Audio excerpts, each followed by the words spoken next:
We all value innocent life. And that is why we're talking about the death penalty, because we value innocent life. When we're confronted with the reality that there are killers, there are vicious, savage, brutal, cold-blooded killers. What do we do about the innocent lives they're taking? If the death penalty deters some people from murder, do we have the right to have it? We do. If it prevents 100 murders a year, if we can save 100 lives a year just by having that law on the books, shouldn't we think about that? Shouldn't we think about the lives we're saving? But it's a valid concern. What about the innocent lives that might be lost to a wrongful conviction? It's a valid concern. And since 1972, when the Supreme Court threw out mandatory sentencing, we have worked continuously in this country, in every state in the Union, to improve the process so that we get it right. And it is working.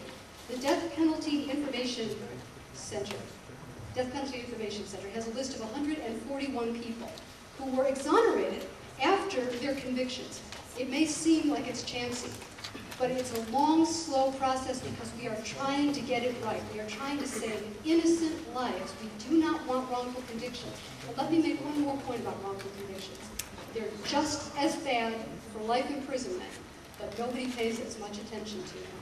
And we need to pay attention to our justice system. We need to have scrutiny. We need to have lawyers flying around the country saying, I want to know if this man got his constitutional rights or not.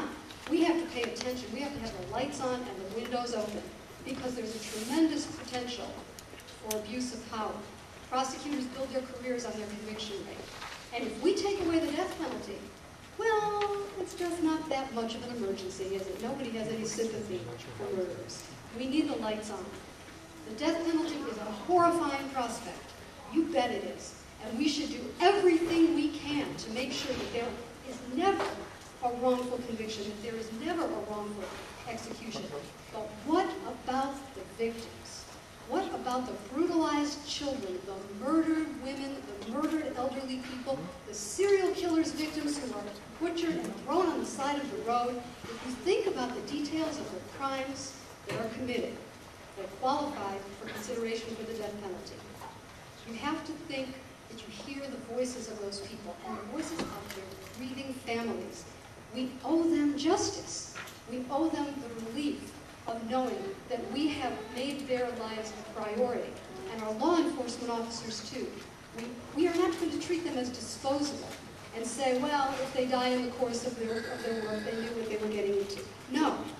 The very highest price will be paid for taking the life of a law enforcement officer. The very highest price will be paid for taking the life of a child. We have to have a line that separates the worst of the worst from the crimes that are just crimes. And that's what the death penalty is for, and we are entitled to have it.